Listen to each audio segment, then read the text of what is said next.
When I was a kid, the back seat of my family's white Chrysler Grand Caravan had two deep storage compartments on either side that served as the armrests. For some reason, one of them was filled with flat rocks flecked with shimmering mica, taken over the years from the stream at Montreat and stashed away there for safekeeping. On the long drive home each summer, I would hold those rocks, sorting them by size and shape and shimmer, admiring their weighty beauty, and remembering the icy water I'd pulled them from, how it felt rushing over my toes, the sound and smell of it embedded even more deeply in my memory as I held the granite. So I have no one to blame but myself that my daughters too have a fascination with beautiful and unusual rocks. They fill their pockets with precious pebbles and create ever-expanding collections in various boxes, though not in the car yet. Our first retreat with you all, I remember chasing baby Madeline all over Living River as she cried out, "Rock, rock!" picking up fistfuls of gravel and deciding which pieces she would try to eat. We've been painting rocks together in these days of isolation, intending to leave them for others to find in our neighborhood or in parks and around the city. I can remember our delight when we found a painted rock in the middle of a path in Boston Common on a family trip there, and others we found and treasured through the years. You know, it's hard to think of something more ordinary than a rock. They're everywhere, as anybody who's tried to dig a garden at this time at home can tell you.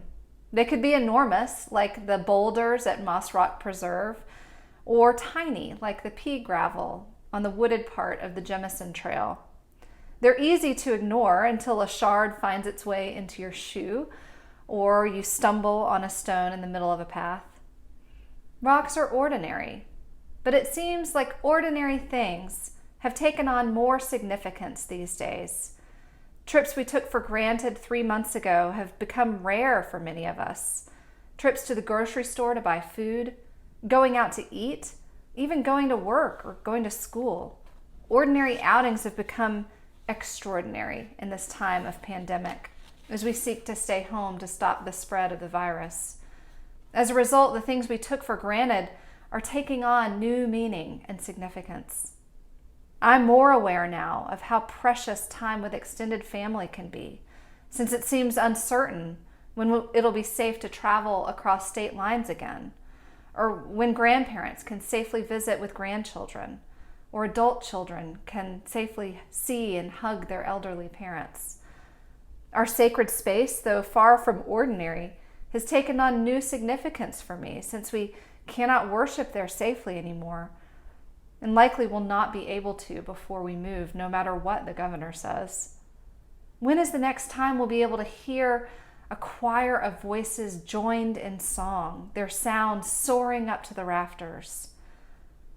Part of being human is attempting to make meaning in the midst of changed circumstances.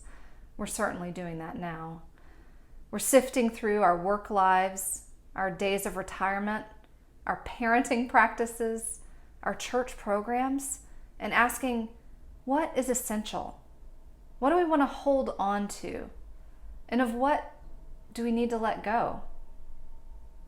This is the story of God's people, isn't it? We Presbyterians, after all, are people reformed and always being reformed.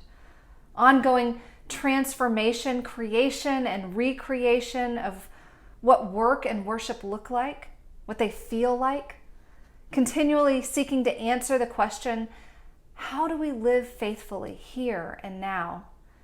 What new thing is being born in and through us? What work is God calling us to? The Hebrew Bible tells the story of the people of Israel, liberated from captivity in Egypt but without a homeland, wandering, wondering how they would survive. It tells of how Moses struck a rock to bring forth clean water in the desert, how God provided for them when they had nothing else. It also tells us of God's people in exile, crying out for help, wondering how to sing songs of salvation in a strange land. What does worship look like when it must happen behind closed doors? Or after the central place of worship, the temple, has been destroyed? Mealtimes become sacramental. A family gathered around a dinner table lights candles and tells stories and says prayers to mark the beginning of a Sabbath or sacred space. They do it together at home. The stories of our faith tell us cycles of captivity and liberation, testifying to God's work throughout history to save and to free. The Christian story is one of living and dying and rising again, which makes sense because birth and death and rebirth, it's the stuff life is made of. Christ's words to his disciples, "Do not let your hearts be troubled," are particularly powerful for me because there's so much that troubles my heart these days. They're words I've spoken often at a graveside with red Alabama clay clutched in my hand. It helps me to remember that Jesus says this with the specter of the cross and the shadow of death looming large over him, though the disciples don't know that yet. He says it to reassure them that their relationship with him does not end with his death, to remind them that God is bigger, that God's love is stronger even than death, to encourage them to trust that God is present and at work even when the worst thing we can imagine happens. Peter writes to offer encouragement too to an early Christian community, one that's experiencing shame and persecution because of their beliefs. Jesus tells them that the shame of their current context is not what God intends for them. He uses all sorts of wonderful metaphors, calling Christ the stone rejected by people but precious to God, the stone that therefore has become the chief cornerstone. So Peter writes, like living stones, let yourselves be built into a spiritual house.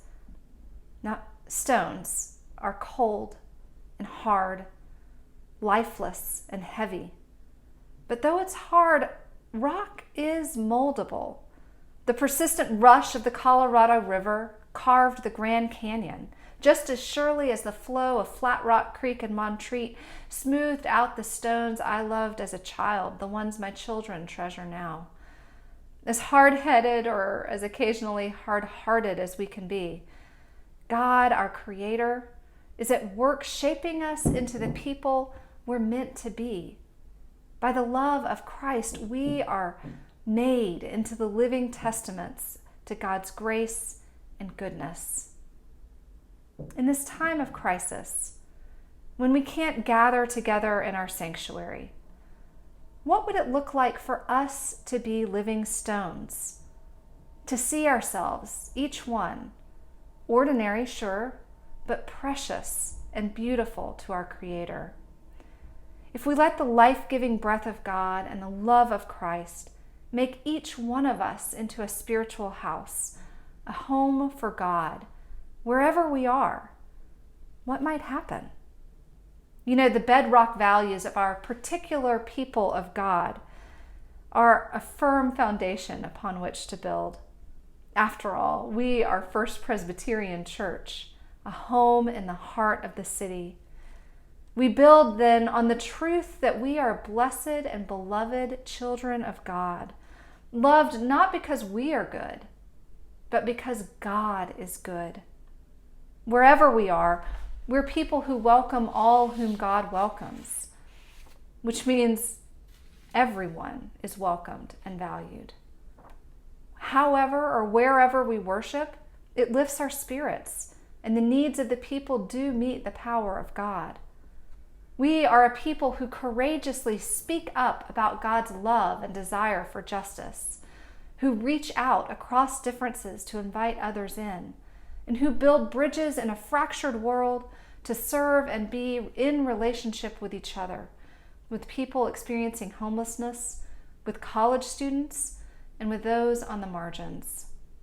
Friends, the good news is this: the God who raised Christ from the dead is still at work, breathing life into our scattered community, joining together the living stones of our lives, building us into the church in the world.